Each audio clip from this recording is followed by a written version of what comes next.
আমরা আজ অন্যায় বন্ধ করার জন্য যে বাধার প্রাচীর তৈরি করা দরকার, যে সিস্টেম গুলোতে যাওয়া দরকার, ওই লাইনে আমরা নেই। এই জন্য আজ এই দেশে কোনো অন্যায় এখনো পর্যন্ত বন্ধ নেই, প্রকাশ্যে গোপনে চলছে। আমার কুষ্টিয়াতে কালকে কুমারখালী থানায় গাছি কালুর চম্পাবতীর গান হতো, অর্ধ উলঙ্গ নাচ, এগুলো চলছে আবহমান কাল থেকে। এবার বাংলাদেশ জামাত ইসলামী ইসলামী ছাত্র শিবির বলেছে, না, আমাদের এই থানায় এই এরিয়ার ভেতরে এই গনার কাজ আমরা করতে দেব না। নিষেধ শুধু না, বাধার প্রাচীর তৈরি করেছে, প্রতিবন্ধকতা সৃষ্টি করেছে। এখন এদের চাইতে যারা আরেকটু উপরে আছে বসে কি এই দুই দল লেগে গেছে। কালকে হাসপাতালে দেখেন কত মানুষ ভর্তি। আমার তো মনে হচ্ছে এখনো পর্যন্ত দেশে কেউ হাবিল কেউ কাবিল কাজ করছে। যিনি আমাদেরকে কোরআনের সাথে লেগে থাকার সুযোগ দিয়েছেন, বলেন আলহামদুলিল্লাহ। আরো জোরে বলেন আলহামদুলিল্লাহ। আজকে 22 তারিখ, এখনো এই মাসের কয়দিন বাকি আছে বলেন তো? 9 দিন। আর সামনে মাসের এখনো 6 বা 7 তারিখে, সব মিলে 15 দিন। 15 দিন পরে একটা গুরুত্বপূর্ণ দিন আমাদের সামনে ছায়া ফেলতে যাচ্ছে, যার পরিচয় আমরা অনেকে জানি অনেকে জানি না। নাম কি? ঈদুল আজহা। নাম কি? বলেন বলেন। এটা একেবারে পৃথিবী যেদিন তৈরি হয়েছে, দুনিয়াতে আল্লাহ যখন মানুষকে পাঠানো আরম্ভ করেছে, ওই সময় থেকে এই দিবসটা পালন হচ্ছে। মুসলমানদের দিবসই এই দুইটা, একটা ঈদুল আজহা আর একটা ঈদুল ফিতর। ঈদুল ফিতরটা হয়তো সেই দুনিয়া তৈরি হওয়ার পর থেকে ছিল না, কিন্তু ঈদুল আজহা এটা ছিল। কথা বুঝতেছেন? আল্লাহ রাব্বুল আলামিন বলেন, ওয়াতলু আলাইহিম নাবা বানাই আদম বিল হক। হে নবী, আপনি আপনার উম্মতদের কাছে আদম নবীর সন্তানদের কাহিনীটা যথাযথভাবে তেলাওয়াত করে শোনান। আমাদের প্রশ্ন হচ্ছে, যখনকার কাহিনী, ওই সময় আমাদের পৃথিবীতে আসার কোনো খবর আছে? বলেন বলেন। মায়ের পেটেও আসি নাই, শুধুমাত্র আদম নবীর পৃষ্ঠদেশ থেকে আল্লাহ বের করে আমাদেরকে রেখে দিয়েছিলেন এতটুকুই। ওই কাহিনী এখন হাজার হাজার বছর পর আমাদেরকে আল্লাহ যথাযথভাবে শোনাতে চান কেন?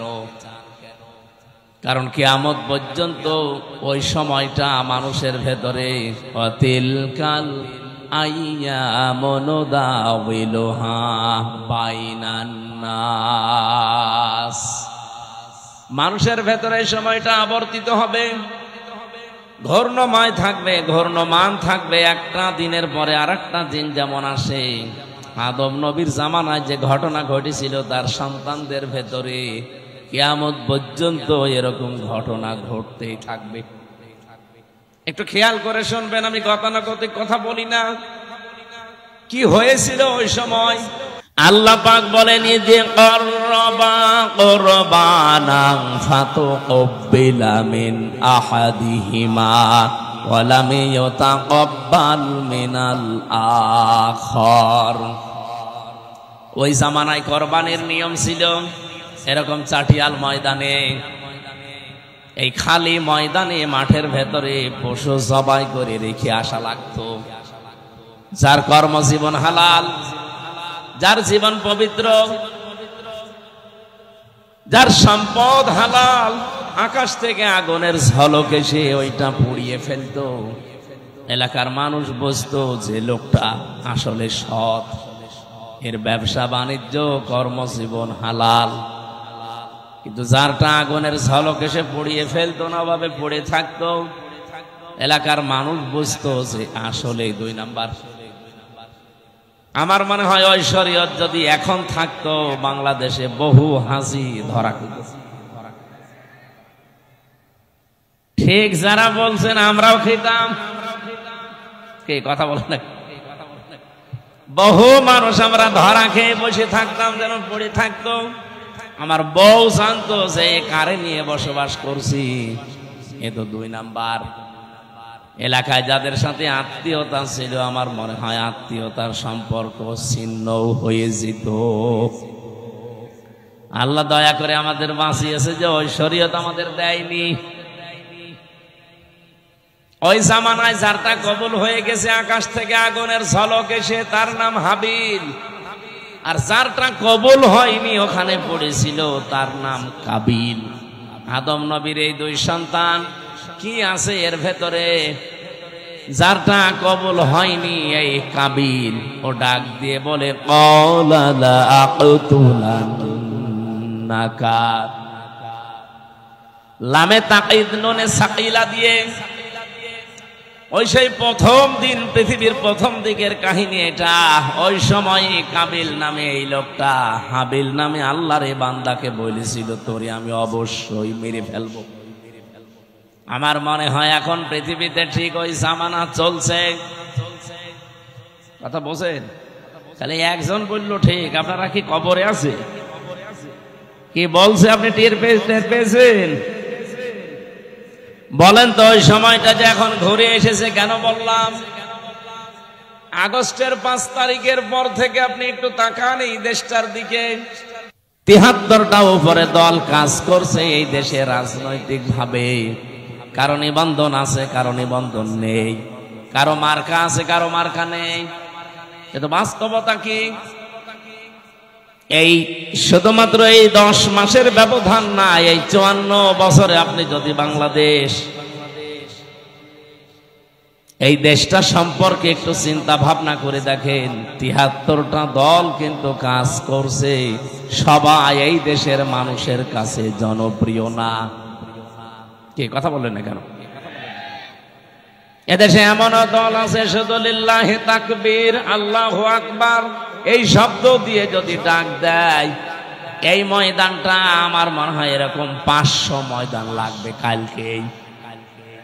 কিন্তু এই দেশে এমনও দল আছে, ওরা যদি ডাক দেয় শুধুমাত্র সভাপতি আর সেক্রেটারি ছাড়া কেউ নেই। এরকম দল নেই। রাজশাহীবাসী এই 54 বছরে মানুষের জন্য নিজের ইমানের উপরে চলতে গিয়ে কত মানুষ এই দেশে আজ জনপ্রিয় হয়ে গেছে। তাদের কথা মানুষ আর শোনে, তাদের কথা বললে মানুষ স্পন্দন করে। তো কিছু মানুষ যাদের ডাকে মানুষ আসে না, এ মানুষগুলো আজ ঠিক কাবিলের মতো চরিত্র নিয়ে রাস্তায় নেমেছে। ওরা বলছে, তোরে মানুষ এত ভালোবাসে কেন? তোর কাছে মানুষ এত চাই কেন? তোরে রাখবো না, তোরে মেরে ফেলবো। দৃশ্য দেখে যা মনে হচ্ছে সেই প্রথম জামানার সেই কাবিল আবার দুনিয়ায় ঘুরে এসেছে বিভিন্ন রূপ নিয়ে। ভাই কথা বললেন না? কাবিল যদি নাও আসে, কাবিলের ভাইরা এসেছে। আপনি নিজের চরিত্র ভালো না, মানবতার জন্য কোনো কাজ করেন না, তে মানুষ আপনাকে ভালোবাসবে কি দিয়ে? আপনি যে পৃথিবীতে উত্তম, আপনি যে পৃথিবীতে ভালো, সর্বজা সবচাইতে উত্তম জাতি আপনি, কেন? কুনতুম খায়রা উম্মাতিন উখরিজাত লিন-নাস তা'মুরুনা বিল মা'রুফি ওয়া তানহাউনা আনিল মুনকার ওয়া তু'মিনুনা বিল্লাহ। সূরা আলে ইমরানে এসেছে, তোমরাই শ্রেষ্ঠ জাতি, তোমাদেরকে আমি মানুষের কল্যাণের জন্য বের করেছি। সুতরাং পৃথিবীতে যার জন্য কল্যাণ সাধন হয়, যার দ্বারা মানুষের উপকার হয়, আল্লাহর কোরআনের এই ভাষা অনুযায়ী তারা পৃথিবীতে শ্রেষ্ঠ। এই ঘোষণা দিয়েছেন কে? বলেন বলেন। তাহলে আপনার শ্রেষ্ঠত্ব শুধু চেহারা ভালো, আপনি ধনী মানুষের সন্তান, আপনি বড় রাজনৈতিক দলের নেতা কর্মী, এই জন্য না। আপনার সম্মান আমার আল্লাহর কাছে এই জন্যই যে আপনি মানবতার উপকার করেন কিনা। কি তা'মুরুনা বিল মা'রুফি ওয়া তানহাউনা আনিল মুনকার, দুইটা বিষয় মাস্ট বি আপনার ভেতরে থাকতেই হবে। আপনি ভালো কাজে আদেশ করবেন না অনুরোধ করবেন? বলেন বলেন। এই আয়াতটা নিয়ে সারা দেশে সমস্যা। সবাই আমরা বলি সৎ কাজে আদেশ করো, অসৎ কাজে নিষেধ করো। এটা বাংলা অর্থ হয় না। এই দেশে যারা আমরা আয়াতের বাংলা করেছি তারাই প্রথম অংশটা মানি না, দ্বিতীয় অংশটা হালকা মানি। আপনি বলেন তো সৎ কাজে আদেশ করার অনুরোধ করা কি এক? বলেন বলেন। বাংলাদেশে বহু মানুষ আর সৎ কাজে অনুরোধ করে। কোরআন শরীফ আপনাকে আমি ছেড়ে দিলাম, একটা আয়াত দেখান তো যেখানে আছে যে আমার বান্দারা সৎ কাজে অনুরোধ করো। আছে? যেখানেই পাবেন তা'মুরুনা বিল মারুফ অথবা ইয়ামুরুনা বিল মারুফ। আপনাকে ভালো কাজে সৎ কাজে আদেশ করা লাগবে, আর আদেশ করলে আদেশের জায়গায় থাকা লাগে। এই কথা বলে না কেন? আপনি বলেন আজ 54 বছর ইসলাম এই দেশে আদেশের জায়গায় আছে, অনুরোধের জায়গায় আছে। আমরা চাই ইসলামকে আদেশের জায়গায় নিয়ে যেতে। এটার জন্য যদি কোনো মানুষ বলে যে আমি আদেশ দিতে চাই ইসলাম দিয়ে, তাহলে আমার চেয়ার লাগবে, ওই চেয়ারে আমি বসতে চাই। ইউসুফ নবী এটা বলেছিল, ক্বালা ইন্নী খাযাইনুল আরদি ইন্নী হাফিজুন আলীম। হে দেশের বাদশা, আপনি আমাকে খাদ্য মন্ত্রণালয়ের দায়িত্ব দেন, আমি এটা হেফাজত করে রক্ষণাবেক্ষণ করে এই মন্ত্রণালয় চালাতে পারবো। তার মানে দায়িত্ব চেয়ে নেওয়া জায়েজ আছে যদি ওই রকম পরিস্থিতি তৈরি হয়। আমার মনে হয় বাংলাদেশে এখন ওই পরিস্থিতি তৈরি হয়েছে। সব জায়গায় যেহেতু চলছে 620টা বাড়ি বানানোর প্রতিযোগিতা, এই জায়গায় এখন মাওলানা মতিউর রহমান নিজামীর মতো মানুষ দরকার। একটা মন্ত্রী ছিল, মন্ত্রণালয় চালানোর পরে 36 টাকা বেঁচেছিল, এটা আবার সরকারকে ফেরত দিয়েছে। আপনি দেখান বাংলাদেশে আর একটা মন্ত্রী এরকম। আবার কি দেখতে চান? সে তো দেখিয়েই গেছে। এইরকম মানুষগুলো যদি এখনো এই দেশের দায়িত্ব চেয়ে নেয় যে আমাকে 5 বছরের জন্য দেন, দেখেন আমি কিভাবে হেফাজত করি। এর ভেতরে হয়তো একজন হবে অধ্যাপক আবুল কালাম আজাদ। আপনি না চিনলে একটু বোঝেন। যদি ওনার আদর্শ থেকে বিস্মৃত হয়ে যায়, ওনারে ভোট দেওয়া দূরের কথা, ওনার দিকে তাকানো যায় নেই। কিন্তু উনি সেই শপথ বাক্য পাঠ করেছিলেন, বলে ইন্না সলাতি ওয়া নুসুকি ওয়া মাহইয়ায়া ওয়া মামাতি লিল্লাহি রাব্বিল আলামিন। এটা পড়েন? পড়েছি। এটা যারা পড়েছে 4টা কথা আল্লাহকে বলা লাগে যে আল্লাহ আমার নামাজ, আমার কোরবানি, আমার জীবন, আমি যে বেঁচে আছি, আমি যে মরে যাব আমার জন্য না, সব আমি তোমাকে দিয়ে দিয়েছি।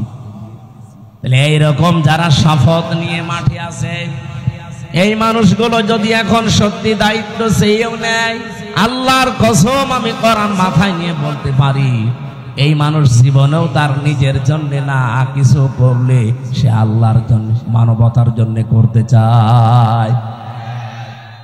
এটা সারা বাংলাদেশের মানুষ জানে। আপনি 73টা যে দল বললাম, একটা দল আপনি দেখবেন, শুধু ওই দল বাদ দিয়ে যত দল এই দেশে আছে তারা দায়িত্ব নেওয়ার জন্য মারামারি করে, না দিলে আবার হত্যা পর্যন্ত করে ফেলে। কিন্তু একটা দল আমি পেয়েছি দায়িত্ব নেওয়ার জন্য মারামারি না, এদের দিতে গেলে আরো কান্নাকাটি করে। আমি কি বেশি বললাম না বানিয়ে বললাম? এটা সারা দেশে বাংলাদেশের মানুষ জানে না। জেলা সভাপতি হওয়ার জন্য মানুষ মারামারি করে, এমনকি বিপক্ষে যারা আছে মেরে ফেলে। অথচ বাংলাদেশ জামাত ইসলামী, ইসলামী ছাত্র শিবির, ইসলামী ছাত্রী সংস্থা, আমি নিজে দেখেছি, জেলা সভাপতি, জেলা আমির হওয়ার জন্য দায়িত্ব দিতে চায়, নেওয়া তো দূরের কথা, আর কান্দে। অন্যান্য জেলা আমির, জেলা সভাপতি যারা হয় তাদের তো উপায় আছে বিভিন্ন। আর এই দলটায় উপায় না, আরো নিজের যা আছে সব বিলিয়ে দেওয়া লাগে। এই জন্যই তো কান্দে যে আমি কি করছি, যা ছিল অন্তত এগুলো থাকবে না, সব চলে যাবে। সব চলে যাওয়ার পর এদের কোনো দুঃখ নেই, কারণ ওরা এই কথা বলে এ রাস্তায় এসেছে যে আমার নামাজ, আমার কোরবানি। এখানে নুসুক শব্দের অর্থ তিনটা। নুসুক মানে কোরবানি করা, নুসুক মানে হজের কার্যকলাপ এখন যেটা চলছে, নুসুক মানে ইবাদত বন্দেগী। আমার যত কিছু সব তো আমি আল্লাহকে দিয়েছি, এখন আমার নিজের বলতে আর কিচ্ছু নেই। কথা বলেন ঠিক কিনা? এই জন্য এই মানুষগুলো কাঁদে। ভালো কাজের আদেশ, এটা আদেশের জায়গায় না থাকলে জীবন অনুরোধ করে ভালো কাজ করা যায় না। আমাদের দেশে যেটা হচ্ছে এটাকে আদেশ হয় না, অনুরোধ হয়। বলেন বলেন। আর ভালো কাজ কোনটা? এখানে যে আপনি তা'মুরুনা বা ইয়ামুরুনা বিল মারুফ বললেন, মারুফ মানে বলেন বলেন। কেউ যদি এখানে জেনে থাকেন বলেন যে মারুফ মানে কি? আমার মনে হয় আলেম পর্যন্ত বলবে এখানে অনেকেই যে মারুফ মানে ভালো কাজ। কে বলেছে আপনাকে? আপনি একটা অভিধান নিয়ে এসে দেখান তো যে মারুফ মানে ভালো কাজ লেখা আছে। এই শব্দটা এসেছে উরফুন থেকে, আরাফা ইয়ারিফু উরফুন। এর বাংলা অর্থ হচ্ছে পরিচিত হওয়া। আদম আর হাওয়া যেই ময়দানে 350 বছর কন্দন করার পরে এক জায়গায় পরিচিত হয়েছিলেন, ওই জায়গাটার নাম আরাফাতের ময়দান। বাংলা অর্থ কি? পরিচিত হওয়ার জায়গা। কি বুঝলেন এখান থেকে? আল্লাহ যে বারবার কোরআনে দিলেন যে ভালো কাজের আদেশ দাও, বাংলা অর্থ এটা না, পরিচিত কাজের আদেশ দাও। পরিচিত কাজ কি বলেন? খালি তাফসীর শুনতে আসা না, কিছু ভেতরে থাকা লাগবে। পরিচিত কাজ কি? আপনি কখন পরিচিত হয়েছেন ওই কাজের সাথে? কোন দিন আপনার ওই কাজের সাথে পরিচয় ঘটেছে, আপনাকে এখন মেলানো লাগবে। এবারের দিকে তাকান, ক্লাস চলছে। এই যে তা'মুরুনা বিল মারুফ বা ইয়ামুরুনা বিল মারুফ, তোমরা নির্দেশ দাও, আদেশ করো পরিচিত কাজগুলো। পরিচিত কাজ কি? কখন পরিচয় হয়েছে আপনার সাথে? কিভাবে পরিচয় করেছেন বলেন? এখন যদি আমি প্রশ্ন করি, আলেমরা ছাড়া তো কেউ এখানে বলতে পারবে না যে পরিচিত কাজ কি আর কখন আমি এ পরিচিত কাজের সাথে আসলে পরিচয় হলাম। পারবেন বলতে? না। পড়া কোরআন শরীফে এই শব্দটা কতবার আছে কোনদিন চিন্তা ভাবনা করে পড়েননি? শুধু পড়ে গিয়েছেন সওয়াবের নিয়তে। নিয়তে সওয়াব আপনার হয়েছে, কিন্তু যে উদ্দেশ্যে আল্লাহ এটা নাজিল করেছিলেন তার পারপাস আদায় হয়নি। এই জন্য তো দেশে এখন এই অবস্থা। আমরা এইটাই বোঝাতে চাই যে আমরা পরিচিত কাজের আদেশ করব, আর পরিচিত আমি হয়েছি ওই কাজের সাথে কবে? আমাদের যিনি আদি পিতা হযরতে আদমের কথা যেহেতু আরম্ভ করেছি, বলেন তো ওনাকে আল্লাহ তৈরি করার পরে সর্বপ্রথম কিছু জিনিসের নাম আল্লাহ তাকে শিখিয়েছিলেন। এটা শোনেননি? বলেন না কেন?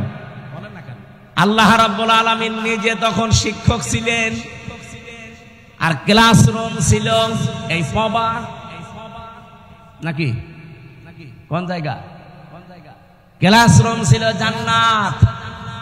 এই পৃথিবীতে যে বিশ্ববিদ্যালয়গুলো মার্ক করা হয়, যে সিরিয়াল আকারে একটার সাথে আর একটা, একটার পরে আর একটা, এই যে র্যাঙ্কিং করা হয়, কেন? এই দুনিয়াতে এখন 257টা দেশে 1000 বিশ্ববিদ্যালয়ের যে তালিকা দেওয়া আছে তার ভেতরে বাংলাদেশের একটাও নেই, রাজশাহী ভার্সিটিও নেই। তাহলে কি এখানে লেখাপড়া এর চাইতে এখানে হয় না? বা যে 1000-এর তালিকা ওখানে কি এমন হয়? কয়েকদিন আগে আমি মালয়েশিয়া ছিলাম, ওখানে যতগুলো বিশ্ববিদ্যালয় আছে মাত্র একটা ওই 1000-এর ভেতরে স্থান পেয়েছে। ওই দেশেও আমাদের চাইতে প্রায় 5 ডবল বড় মালয়েশিয়া। কত বিশ্ববিদ্যালয় ওই দেশে আছে? আমাদের দেশে যদি মনে করেন 1000টা আছে, সারা দেশ মিলে সরকারি বেসরকারি মিলে, তো ওই দেশে তাহলে 5000 আছে, তার ভেতরে মাত্র একটা র্যাঙ্কিং এ স্থান পেয়েছে। আমি যেখানে পিএইচডি করার জন্য চিন্তায় আছি, মালয়েশিয়া ইন্টারন্যাশনাল ইসলামিক ইউনিভার্সিটি, এইটাও তালিকায় নেই। এই যে ডক্টর মিজানুর রহমান আজহারি ওখান থেকে ডক্টরেট করে এসেছি, এই ভার্সিটি পর্যন্ত ওই তালিকায় স্থান পায়নি। তাহলে এক নম্বরে যেটা আছে বিশ্বে কি হয় সেখানে তার গবেষণার স্তর কোথায়, ক্লাসরুমের কি সিস্টেম। আমি বিশ্বের যতগুলো দেশে গেছি আজ পর্যন্ত, যে দেশে নামি আগে যাই বিশ্ববিদ্যালয়ে, সেখানে আগে লাইব্রেরিতে যে দেখি আসলে এখানে হয় কি। আমি যেটা বোঝাতে চাচ্ছিলাম, আল্লাহ নিজে যেহেতু ক্লাস নিয়েছেন, ক্লাসরুমের সিস্টেমটা আমাদের রাজশাহী ভার্সিটির মতো না, এই পবা কলেজের মতো না। ক্লাসরুমের জায়গাটা সরাসরি জান্নাত। কোন জায়গা? বলেন বলেন কি স্তরে তাকে আল্লাহ শেখাতে পারেন বলেন তো? গবেষণাগারে গবেষণালব্ধ বিষয় কি পরিমাণে সেখানে থাকতে পারে, কারণ শিক্ষক তো আর দুনিয়ার কেউ না, সরাসরি কে। আর ছাত্র আমির হামজা না, ছাত্র উজ্জ্বল না, ছাত্রকে আদম নবী, একজন নবী। কোনদিন ভেবেছেন যে ওই দিন আল্লাহ কি শিখিয়েছে তাকে? কোরআনে কারীম আমাদের জানাচ্ছে, ওয়াল্লামা আদামাল আসমা কুল্লাহা। এই যে ইসমের বহুবচন আসমা, আল্লাহ পাক তাকে শিখিয়েছিলেন বিভিন্ন নাম। আমরা এ পর্যন্ত জানি, আমার মনে হয় এখানে আলেম পর্যন্ত অনেকে জানে না এখানে ইসমের বহুবচন আসমা দিয়ে আল্লাহ আসলে জানাতে চেয়েছে কি।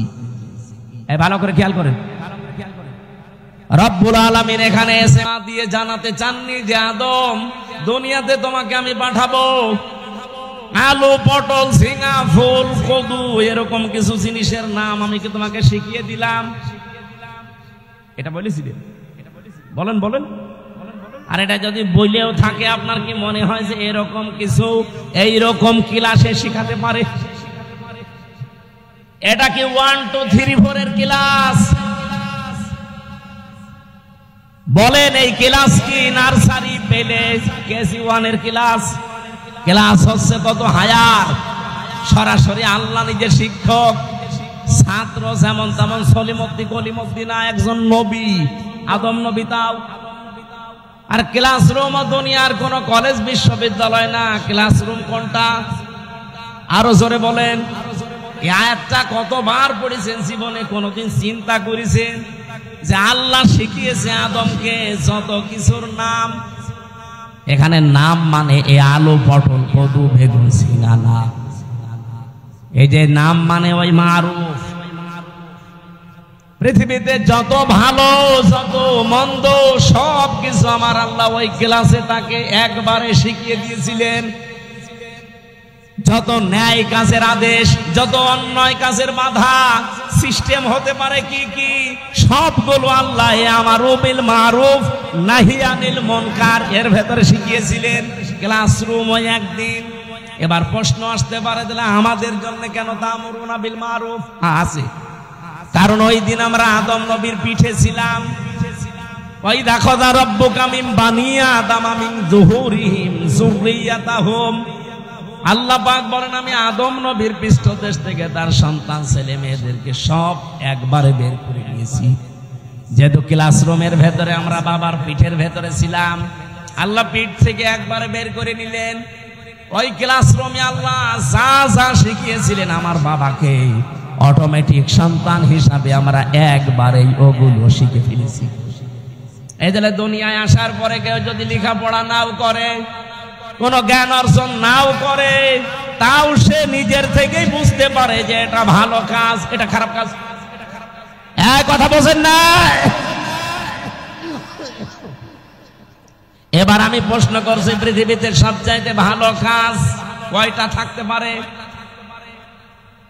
যেহেতু গুরুত্বপূর্ণ একটা বিষয় আল্লাহ নিজে শিক্ষক হয়ে শিখিয়েছেন, ওই দিন আদম নবীকে আমার আল্লাহ যে ইসমের বহুবচন আসমা সব কিছুর নাম শিখিয়েছিলেন। এই কুল্লাহা সব কিছুর নাম বলতে যত ভালো কাজ, ন্যায় কাজ, যত অন্যায় কাজ, মন্দ কাজ, এগুলোর থিওরি কি হতে পারে, এগুলো কি করে আদেশ দেওয়া লাগে, কি করে বাধা দেওয়া লাগে, সবগুলোর সিস্টেম আল্লাহ ওই একদিন এক ক্লাসে বাবাকে শিখিয়েছে। আর সন্তান হিসাবে আমরা অটোমেটিক ওগুলো পেয়ে গেছি। এইরকম ভালো কাজ অন্যায় কাজ আছে পুরা কোরআন শরীফে 500। কয়টা বলেন বলেন? এই 500টা ভালো কাজ, ন্যায় কাজ, 500টা অন্যায় কাজ এই বাংলাদেশে সবগুলো চলছে। বলেন না, ভালো কাজের একটা আপনি দেখান যে এটা ভালো কাজ চলছে। আমি যে 500টা ভালো কাজ পড়া কোরআন শরীফ থেকে বের করতে পেরেছি, একটাও এই দেশে চলে না। আপনি কি শিখে আসলেন ওই ক্লাসে? আপনি যে উত্তম এই পৃথিবীতে শ্রেষ্ঠ, কুনতুম খায়রা উম্মাতিন উখরিজাত লিন-নাস, আপনাকে বের করাই হয়েছে মানুষের কল্যাণের জন্য। কি কল্যাণ করবেন? ওই ভালো কাজগুলো, ন্যায় কাজগুলো যদি নাই জানেন, ওইটা জানার জন্যই তো কোরআনের কাছে আসতে হয়। আমি এবার একটা একটা করে যদি ভালো কাজের বর্ণনাও দিতে থাকি, ন্যায় কাজের, বলেন তো যে জেনা করা এটা ভালো কাজ না অন্যায় কাজ? আরো জোরে বলেন। এই অন্যায় কাজে কি নিষেধ করবেন না অনুরোধ করবেন? হ্যাঁ, বাংলাদেশে নিষেধ পর্যন্ত করা যাচ্ছে না। আজ যারা নারী সংস্কারের নাম নিয়ে, সমান অধিকারের নাম নিয়ে ঢাকার রাজপথে পিঠ পেট সব খুলে যে আমরা সমান অধিকার চাই, এই কথা যারা বলছে, বলেন এরা প্রত্যেকেই বেশ্যা কিনা? ওরা নিজেরা বলছে আমরা চেয়েছিলাম হিস্সা, হয়ে গেছি বেশ্যা। আপনি আসলেও বেশ্যা? আপনার চেহারার দিকে তাকিয়ে দেখেন। বলেন তো, যারা 1 থেকে মাস্টার্স পর্যন্ত ক্লাস করেন, এদিকে দিকে তাকান, কি বলছে ওটা আত্মস্থ করা লাগবে না? সারা জীবন খালি মারুফ মারুফ শুনেছেন, মারুফের বাংলা অর্থ জিজ্ঞাসা করলেও বলতে পারছেন না। কি ক্লাস করছেন আপনি?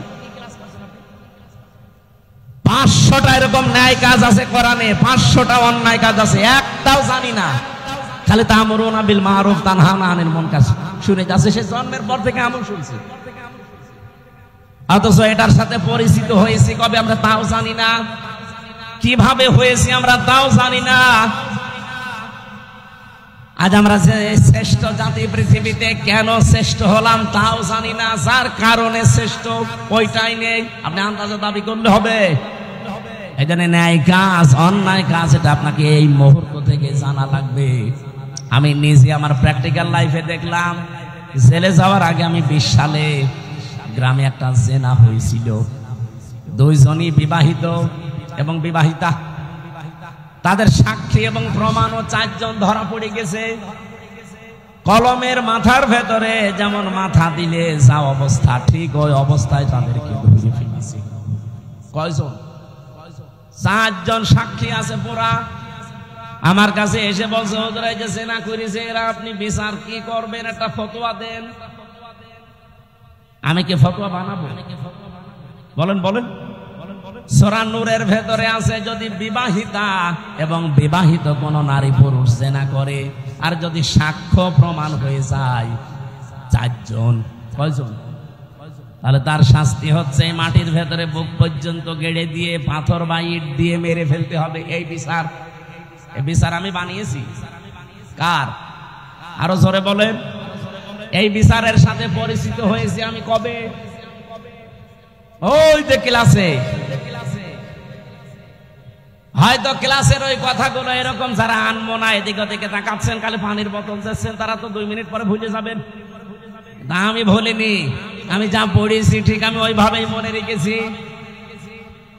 আর এইগুলোর ক্লাসের জন্য 1 থেকে মাস্টার্স পর্যন্ত আমাদের যে ক্লাস, এই ক্লাসে আমি পাইনি। এগুলোর জন্য গবেষণা করা লাগে।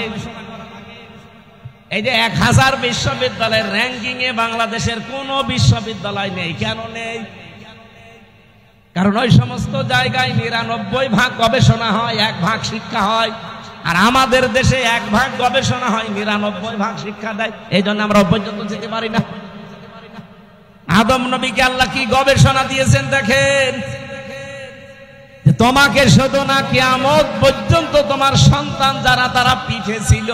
ওয়াইদ আখাযা রাব্বুকা মিন বানি আদামা মিন যুহুরিহিম যুররিয়াতাহুম, এটা সূরা আরাফের 172 নম্বর আয়াতের প্রথম অংশে আছে। আমি দলিলগুলো শুধু আয়াত বলছি, বাড়িতে মিলাবেন, আপনার আরো আনন্দ লাগবে। আজ যদি সত্যি আমরা ভালো কাজের আদেশের জায়গায় থাকতাম, আমি ওই দিন শুধু ফতোয়া পর্যন্ত দিয়েছিলাম, আদেশ দিতে পারিনি। যদি সত্যি আমি আদেশ দিতাম আর গ্রামবাসী মিলে যদি ওদেরকে 2 জন সঙ্গে সার করতো, আমি বেশি থাকতে পারতাম। কথা বলে না কেন? পুলিশ তার পরের দিন ওদের সঙ্গে সার করার আগে আমার সঙ্গে সার করতো। হুজুর ফতোয়া দিয়েছেন, ঠিক আছে, কার্যকর করলেন কেন? এদেশে কোরআনের আইন চলে। আমি কি বলতাম? চলে না, তাহলে আপনাকেই দেখি, আসেন সঙ্গে সার করি। অথচ এই কাজটার সাথে আমি পরিচিত হয়েছে কি 5 বছর 10 বছর আগে? কবে? ওই দুনিয়া যেদিন তৈরি করেন আমার পিতা আদি পিতাকে, সেই দিন থেকে আমি পরিচিত। এই জন্য দুনিয়ায় যারা আসে তো লেখাপড়া জানে না, কোনো ভার্সিটি কলেজে বিশ্ববিদ্যালয়ে কোনো জায়গায় পড়েনি, স্কুলের বারান্দায় যায়নি, তারপরও ভালো কাজ কোনটা অন্যায় কোনটা সে ভেতর থেকে আসে না। সে নিজের থেকে বলতে পারে না যে না এটা অন্যায় কাজ, এটা ভালো কাজ। এটা আপনি শিখলেন কোন থেকে? এর সাথে পরিচিত হয়েছেন আপনি ওই ক্লাস থেকে। এই জন্য দুনিয়ায় যত অন্যায় কাজ আছে, এই অন্যায় কাজের সাথে পরিচয় আমাদের আজকে না, কালকে না, বহুদিন আগের। এই অন্যায় কাজগুলো বন্ধ করার জন্য যেখানে থাকা লাগে, আর 54 বছরও আমরা সেখানে যেতে পারি নাই। এই জন্য কোনো অন্যায় বন্ধ হয়নি। ওই জায়গায় যাওয়ার জন্য আজ বাংলাদেশ চেষ্টা করছে যে ওখানে যদি যেতে পারি, ভালো কাজ কোনটা ও মন্দ কাজ কোনটা ঠিক আমি তো আগেই জানি। ওগুলো শুধু এখন বাস্তবতায় রূপ দেব। আমি বললাম যাদেরকে যে ভালো কাজে বাংলাদেশে আদেশ নেই, অনুরোধ আছে, একদল আবার বলবে হুজুর আপনি আমাদেরকে খোঁচা দিলেন। আপনাদের খোঁচা দিয়েছি? আপনি তো আদেশ করতে জীবনেও পারেন না, আপনি তো অনুরোধ করেন, চলো ভাই সলিমুদ্দিন নামাজ পড়তে যায়। এটা কি আদেশ না অনুরোধ? বলেন বলেন। ইসলামের কোন কাজ অনুরোধ আছে? নেই। সব কাজ ডু ইট, এটা কর, এইরকম আদেশ। এবার আসেন ওয়ায়ানহাউনা আনিল মুনকার, যারা অন্যায় কাজে বাধা দেয়। আমরা বলি যে অন্যায় কাজে নিষেধ করে। কে বলেছে আপনাকে? অন্যায় কাজে এখানে বাধা দেওয়ার নিষেধ করা এক জিনিস না। ও বাবা সলিমুদ্দিন এই গাছটা কেটো না, এটা নিষেধ করলাম। কিন্তু এটা যদি মানে বাধা দিতে হয়, তাহলে যে ওই গাছ কাটবে তার চাইতে আমার শক্তিশালী হওয়া লাগবে। এক কথা বলেন না কেন? এদেশে এরকম শক্তিশালী জায়গায় আমরা আছি। তাহলে চাঁদাবাজি যারা করে, এখানে যে যদি বলে ভাই না এ কাজ ভালো না, আস্তাগফিরুল্লাহ, ও বলবে রাখেন আপনার আস্তাগফিরুল্লাহ, টাকা দেন। আমরা আজ অন্যায় বন্ধ করার জন্য যে বাধার প্রাচীর তৈরি করা দরকার, যে সিস্টেম গুলোতে যাওয়া দরকার, ওই লাইনে আমরা নেই। এই জন্য আজ এই দেশে কোনো অন্যায় এখনো পর্যন্ত বন্ধ নেই, প্রকাশ্যে গোপনে চলছে। আমার কুষ্টিয়াতে কালকে কুমারখালী থানায় গাছি কালুর চম্পাবতীর গান হতো, অর্ধ উলঙ্গ নাচ, এগুলো চলছে আবহমান কাল থেকে। এবার বাংলাদেশ জামাত ইসলামী ইসলামী ছাত্র শিবির বলেছে না, আমাদের এই থানায় এই এরিয়ার ভেতরে এই গনার কাজ আমরা করতে দেব না। নিষেধ শুধু না, বাধার প্রাচীর তৈরি করেছে, প্রতিবন্ধকতা সৃষ্টি করেছে। এখন এদের চাইতে যারা আরেকটু উপরে আছে বসে কি এই 2 দল লেগে গেছে। কালকে হাসপাতালে দেখেন কত মানুষ ভর্তি। আমার তো মনে হচ্ছে এখনো পর্যন্ত দেশে কেউ হাবিল কেউ কাবিল কাজ করছে। রাজশাহীতে নদী নেই, কি নাম কি পদ্মা, পদ্মায় যে স্রোত চলে, আমি আর আবুল কালাম আজাদ সাহেব যাতে বলি এই স্রোত বন্ধ হয়ে যা, সূরা ফাতিহা পড়ে ফু দিয়ে দিলাম, হবে? আবুল কালাম আজাদ আর আমির হামজার আমাদের বাবারা আসলেও হবে না। কাবা শরীফের ইমাম এনে কাজ করেন তাও হবে না। এই স্রোত বন্ধ করার জন্য প্রাচীর দেওয়া লাগবে, বাঁধ দেওয়া লাগবে, প্রতিবন্ধকতা সৃষ্টি করা লাগবে। এটা বুঝেছেন? এটা বুঝেছেন? 500 অন্যায় কাজ চলছে এই দেশে এখনো পর্যন্ত, একটাও বন্ধ করার জন্য যে বাধা প্রাচীর নেই, বাঁধ নেই। এমনকি আমরা যে এখানে শক্তিশালী হয়ে দাঁড়াবো সেই পর্যায়ে এখনো যেতে পারিনি। আমরা উত্তম হলাম কি দিয়ে? এই দুইটা করার পরে তুমিনুনা বিল্লাহ, যারা আল্লাহর উপরে ঈমান আনে, এগুলোর 3 নম্বরে আমরা ওইটা নিয়ে বসে আছি। আল্লাহ তুমি একজন আছো, তা আল্লাহ একজন আছো এ কথা তো আবু জেহেলও বলতো। কি আপনি কি মনে করেন যে আবু জেহেল কোনদিন বলে না যে আল্লাহ একজন আছে? না, ও প্রতিদিন বলতো। কাবা শরীফে বদরের ময়দানে যাওয়ার আগে কাবার গিলাফ ধরে বলছে, আল্লাহ তুমি একজন আছো আমি জানি। আজকে মুহাম্মদের বিরুদ্ধে অস্ত্র নিয়ে যাচ্ছি যুদ্ধ করার জন্য বদরের ময়দানে, সত্যের পক্ষে যে আছে তাকে তুমি বিজয় দিও। ওর দোয়াও কবুল হইল, কারণ ও তো সত্যের পক্ষে ছিল। বলেন বলেন। আপনি যদি মনে করেন এই প্রথম দুইটা তা'মুরুনা বিল মারুফ নেই, তানহাউনা আনিল মুনকার নেই, তুমিনুনা বিল্লাহ করে বসে আছে, প্রথম দুইটা মানা লাগবে না? আমরা যে শ্রেষ্ঠ, এই শ্রেষ্ঠত্বের কারণে এইগুলো। আজ এই জায়গাগুলোতে যাবার জন্য ইসলামপন্থী যারা, তারা যদি চেষ্টা করে, যদি কেউ খারাপ মনে করেন যায় এদের রাজনীতি করার শখ, এদেরও চেয়ারের লোভ, এরা চেয়ারে যেতে চায় আপনার মতো 620টা বাড়ি বানানোর জন্য না, এরা যেতে চায় এই দেশের মানুষের ভাগ্য উন্নয়ন করার জন্য। এদের যদি এরকম শখ থাকে যে আমি 620টা বাড়ি বানাবো, একটাও ভোট দেবে না।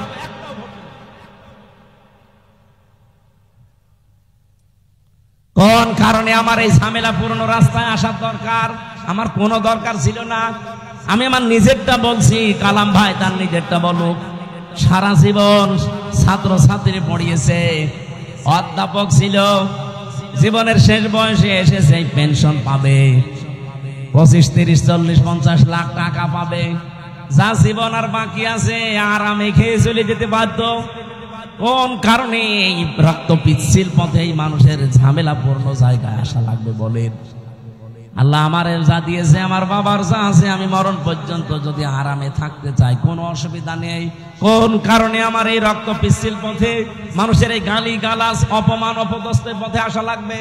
আমি দেখতে পাচ্ছি এই রাস্তাগুলোই না আসলে যারা আছে এরা একটাও এই রাস্তা ঠিক রাখবে না, রাস্তাও খেয়ে ফেলবে। এ কারণে আমাদের আশা লাগছে। আর এইটাকে এখন কেউ বলছে যে না এরা রাজনীতি করছে, এটা ধর্ম ব্যবসা করছে। আমারটা যদি ধর্ম ব্যবসা হয় আপনারটা কি বলেন? আমার এটা যদি ধর্ম ব্যবসা হয় আপনারটা কি আপনি বলেন? আপনি তো 5 বছর পরে ঠিকই মমতাজের মতো হয়ে যাবেন, 5 বছর পরে ঠিকই আপনি সালমান এফ রহমানের মতো হয়ে যাবেন, কিন্তু 5 বছর পরে আমি সালমান এফ রহমান না, আমার মনে হয় যা আছে এর চাইতে আরো 3 ভাগের 2 ভাগ চলে যাবে। সত্য কথা এইটাই, আপনার কাছে খারাপ লাগলেও বাস্তবতা এটাই, কারণ প্রমাণ হয়ে গেছে। মাওলানা মতিউর রহমান নিজামী আর আলে আহসান মুজাহিদ রহমতুল্লাহ আলাইহি জীবনে তারা প্রমাণ করে দেখিয়েছে যে ইসলামের উপরে টিকে থাকলে অবস্থা এই হয়। তারা যদি লাইনে না এসে নিজেরা শুধু মসজিদের ইমামতি করে চলে যেত, জীবন কাটিয়ে চলে যেতে পারত। কি দেখিয়েছে আপনি দেখেছেন, তামাম দুনিয়া অবাক হয়ে আছে আজ পর্যন্ত। এই বাংলাদেশে দৃষ্টান্ত এই 54 বছরে কেউ দেখাতে পারে না যে মন্ত্রীর দায়িত্ব পালন করে আবার 36 টাকা ফেরত দেয়। আপনি বলেন তো কে আছে দেখান, আমি সেখানে যাব। औराद शाहीबाशी যেহেতু হযরত ইব্রাহিম আদম আলাইহিস সালাম তার সন্তানের কাহিনী আমাদেরকে আল্লাহ শোনাতে বলেছিলেন, আজ হাবিলের মতো কিছু মানুষ আমরা তৈরি হয়েছি। নিজেদের জীবনে পরিষ্কার পরিচ্ছন্ন করে, কর্মজীবন পরিষ্কার পরিচ্ছন্ন রেখে আজ আমরা মানুষের আস্থা ভাজন অলরেডি হয়ে গেছি। কিন্তু কাবিল যেটা, ও নিজেকে নিজে সংশোধন না করে, ওরটা কেন কবুল হয়নি ওগুলো আবিষ্কার না করে আমারটা হয়েছে, ও আমাকেই মেরে ফেলতে চায়। এরকম কাবিল দেশে নেই, এই কথা বলেন নেই? আমরা এখন হাবিলের ভূমিকায় থাকতে চাই। ওই দিন হাবিল বলেছিল ক্বালা ইন্নামা ইয়াতাকাব্বালুল্লাহু মিনাল মুত্তাকিন। এখানে যারা আরবি গ্রামার বোঝে জিজ্ঞাসা করেন, ইন্নার পরে যদি মা আসে বাংলা অর্থ দাঁড়ায় একমাত্র, কেবলমাত্র, শুধুমাত্র, হবেই হবে, এইটাই, এরকম 33টা অর্থ আছে। হাবিল ওই দিন জানাতে চেয়েছে, হে ভাই, আপনি আমার বয়সে বড়, আপনার শক্তিও শরীরে বেশি, দুনিয়ায় এসেছেন আপনি আগে, খেয়েছেনও বেশি, এখন আপনার সাথে তো আমি পারবো না, কিন্তু সাফ কথা শোনেন, আপনার কোরবানি কবুল হয়নি, আমারটা হয়েছে, আপনি এখন আমাকেই মেরে ফেলতে চান। আপনাকে জনগণ ভালোবাসে না চাঁদাবাজির কারণে, আপনার চরিত্রের কারণে, আর আমার জীবনে ওইসব নেই, এই জন্য মানুষ আমাকে বিশ্বাস করে, আমার উপরে আস্থা রাখে, আর আপনি আমাকেই মেরে ফেলতে চান। সাফ কথা শুনে রাখেন, ক্বালা ইন্নামা ইয়াতাকাব্বালুল্লাহু মিনাল মুত্তাকিন। ইয়াতাকাব্বালু মোসারে, বর্তমান, ভবিষ্যৎ, প্রেজেন্ট, ফিউচার, শুধু আজকের দিন না, কিয়ামত পর্যন্ত শুধুমাত্র আল্লাহ গ্রহণ করে, কবুল করে মুত্তাকিদের জিনিসপত্র। এই জন্য আমরা এখন থেকে মুত্তাকি হওয়ার চেষ্টা করি। মুত্তাকি কি? মুত্তাকি শব্দের বাংলা অর্থ হচ্ছে ভদ্রলোক, মুত্তাকি শব্দের বাংলা অর্থ হচ্ছে বেঁচে থাকা, মুত্তাকি শব্দের শাব্দিক অর্থ হচ্ছে আল্লাহর নিষিদ্ধ কাজগুলো ঘৃণা ভরে ছেড়ে দেওয়া। মুত্তাকি শব্দের বাংলা অর্থ হচ্ছে যোগ্য হওয়া, নিজেকে যোগ্যতাপূর্ণ তৈরি করা। আপনি মুত্তাকির যতগুলো অর্থ বললাম, কোন অর্থে আপনি নিজে আছেন বলেন? আল্লাহর নিষিদ্ধ কাজ ঘৃণা করে ছেড়ে দিতে পারেন? পারেন? পারেন না। যেগুলো আপনি মোবাইলে দেখেন ওইটা বাইরে দেখা যায় যাচ্ছে, যেটা মোবাইলে দেখেন ওইটা যায় যাচ্ছে।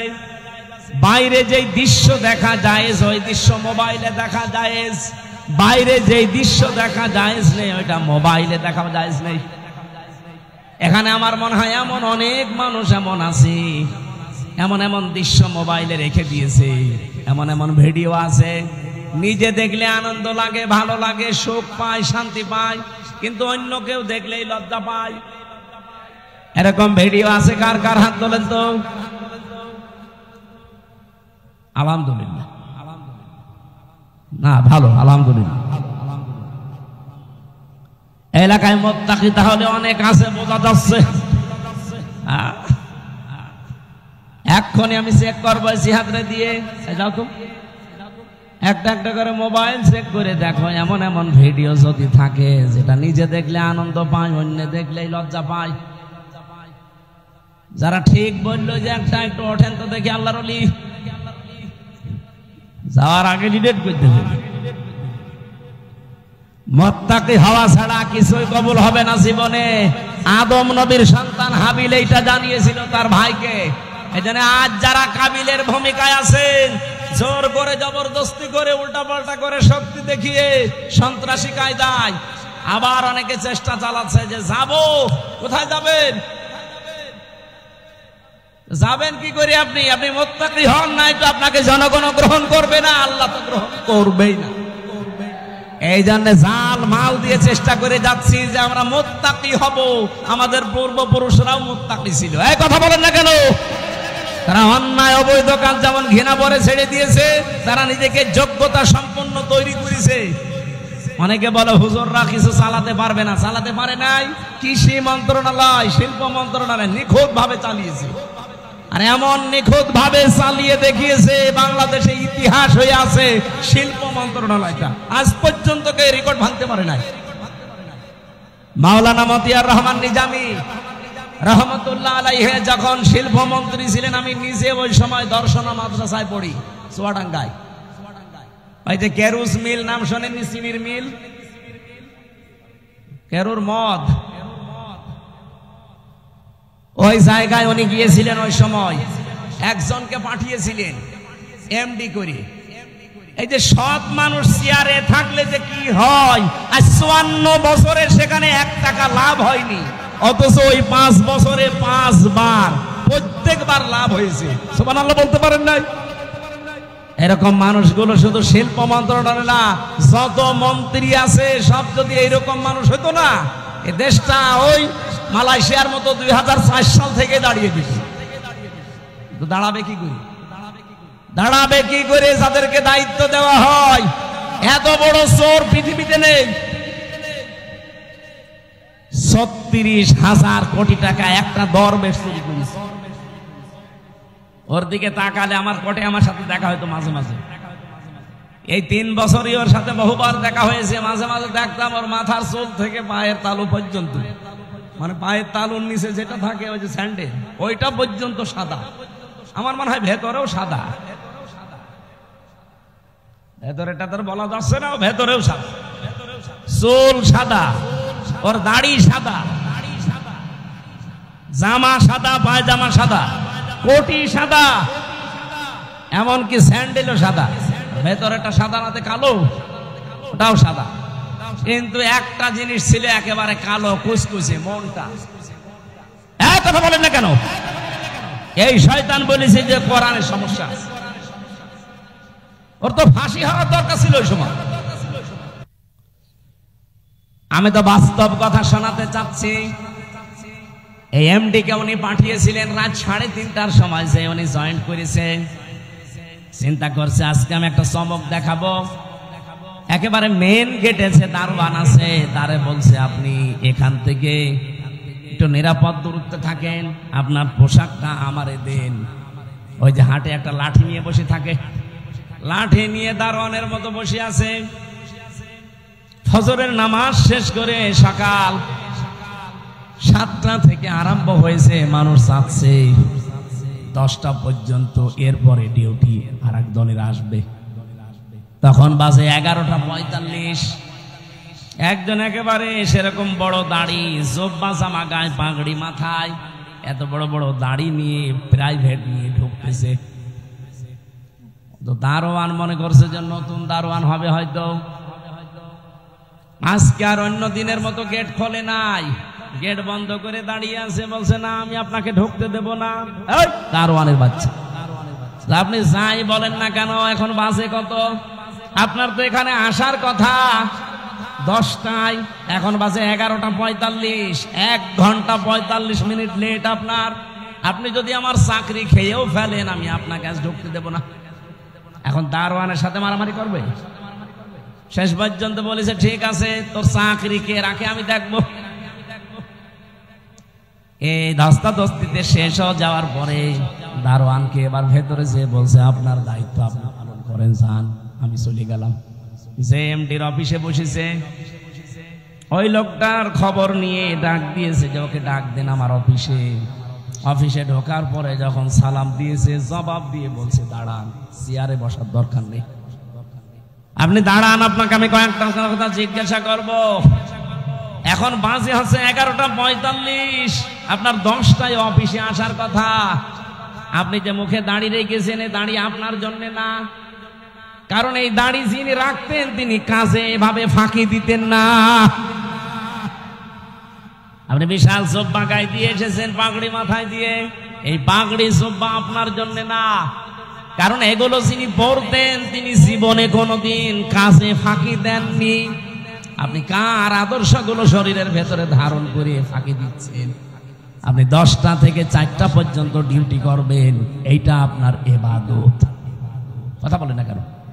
আর আপনি 11:45, 1 ঘন্টা 45 মিনিট লেট। মাসের পরে তো ঠিকই বেতন নিয়ে নেবেন। আপনার বেতন হালাল হয় কি করে? আপনার নামাজ হয় কি করে? আপনার দাড়ি রাখা আপনার জন্য না, কেটে ফেলেন দাড়ি। ওই বছর এই লাভ হয়েছিল এই দেশে চিনির মিলে, ওই প্রথম শুরু হয়েছে। এই যে ডিউটি গুলো সঠিক ভাবে পালন করা, কোন জিনিসে ভেজাল না দেওয়া, চুরি চামারি বন্ধ হওয়া, বিশেষ করে দুর্নীতি আর কোন জায়গায় নেই, সবাই টাইট হয়ে গেছে। ওরে বাবা কি কঠিন মানুষ! 1 বার 2 বার 3 বার সিগন্যাল দেয়, 3 বারের পরে যদি সংশোধন না হয় জনমের মতো বিদায় করে দেয়। একবারে ভয় দেখিয়েছে, সারা দেশে যত চিনির মিল সব টাইট হয়ে গেছে। কারণ ওনার উপরে যে আছে, যিনি পাঠিয়েছে তিনি তো সাধারণ মানুষ না, মাওলানা নিজামী সরাসরি পাঠিয়েছে ওনারে। বলেন তো যে এই বাংলাদেশে যে ইতিহাস তৈরি করে গেল, এখন যদি আবার ওই রকম আমরা তৈরি করে দিতে পারি, আল্লাহর কসম আমি দিয়ে বলতে পারি বাংলাদেশ ও মালয়েশিয়া সিঙ্গাপুরের মতো দাঁড়িয়ে যাবে। মালয়েশিয়া দাঁড়িয়েছে 2004 সালের পর থেকে, সিঙ্গাপুরও দাঁড়িয়েছে 2004 সালের পর থেকে, পাশাপাশি দেশ। আমি ঘুরে আসলাম কয়েকদিন আগে। বাংলাদেশের চাইতে কত ছোট সিঙ্গাপুর জানেন? এ রাজশাহী জেলা আমার মনে হয় এই মাথা থেকে ওই মাথা 70-80 কিলোমিটার হবে না? হবে না? কত? 80 কিলোমিটার এই জেলাটা, এ মাথা থেকে ও মাথা। অথচ সিঙ্গাপুর একটা দেশ, মাত্র 42 কিলো এই মাথা ও মাথা, চারিদিকে সাগর, মাছ বিক্রি করে খেত ওরা।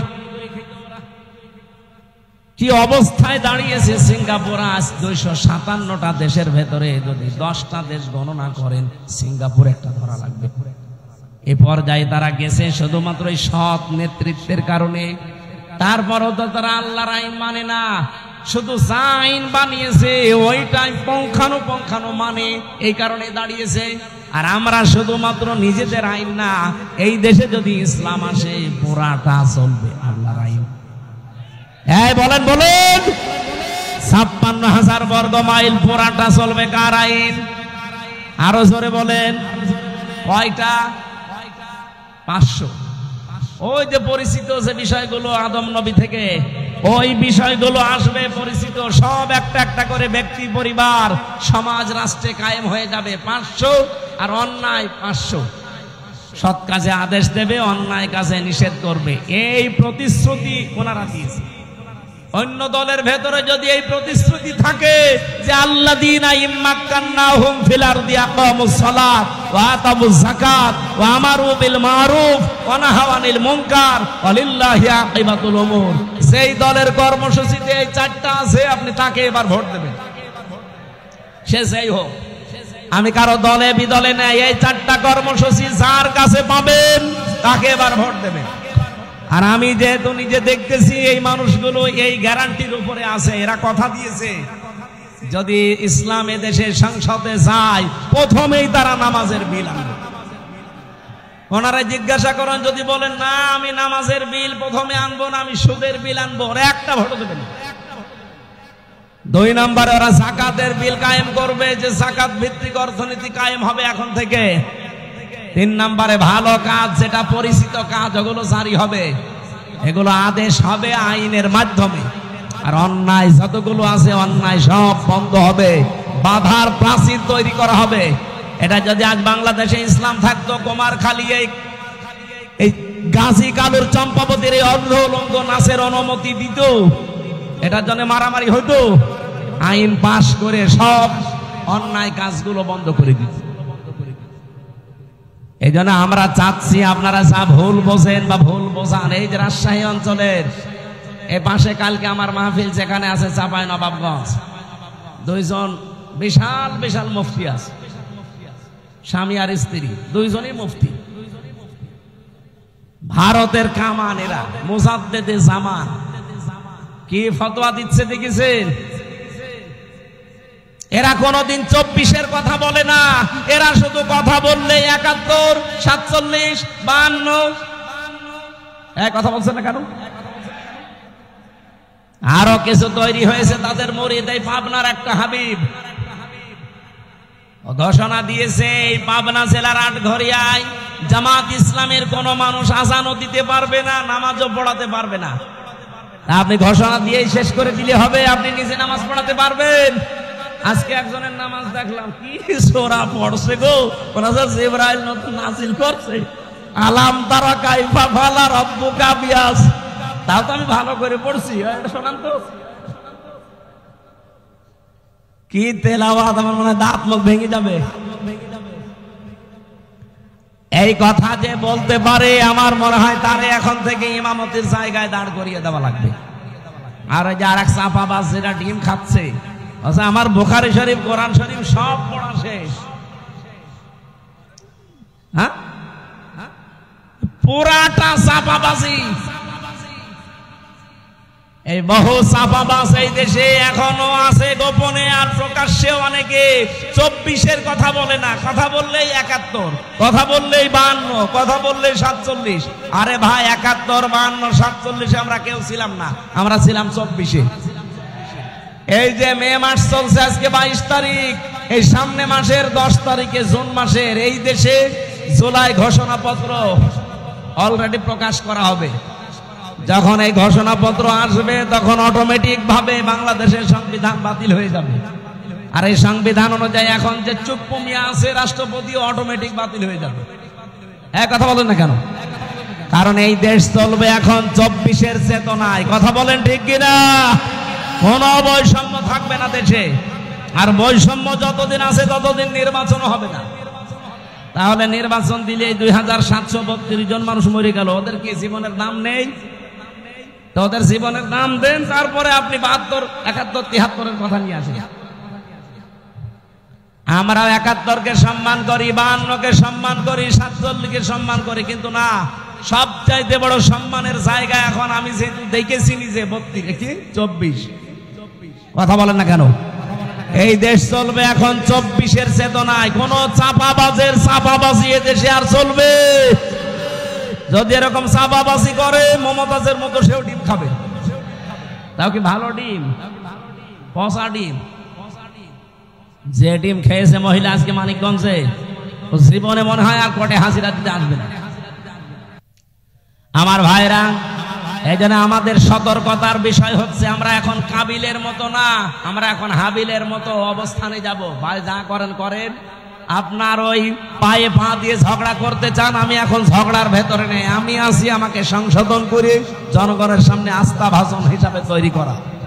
কারণ আমি চাই এই পৃথিবীতে আমারটা যেমন কবুল হচ্ছে, আমার আন্ডারে যারা থাকবে তাদেরটাও যেন আল্লাহর দরবারে কবুল হয়। আর আপনি আমাকে মেরে ফেলার জন্য উঠে পড়ে লেগেছেন। লাইম বাসাত্তা ইলাইয়া ইয়াদা কালি তাকতুলানি মা নাবি বাসিতি ইয়াদিয়া ইলাইকা লিয়াকতুলাক ইন্নী আখাফুল্লাহ রাব্বাল আলামিন। কি গুরুত্বপূর্ণ কথা ওই দিন হাবিল বলেছে। আল্লাহ হাবিলের এই কথাগুলো আমাদের জীবনে মেনে চলার তৌফিক দেন, বলেন আমিন। আমরা সূরা মারইয়ামের 41 থেকে তেলাওয়াত আরম্ভ করেছি। তেলাওয়াত কিন্তু আয়াত থেকে তাফসীর আকারে কথা বলা, সময় বেশি হয়ে যাচ্ছে, একটু সময় দেন আমার আজকে। এত মাহফিল আজকে একটা, তো এই জন্য একটু বেশি সময় নিচ্ছি।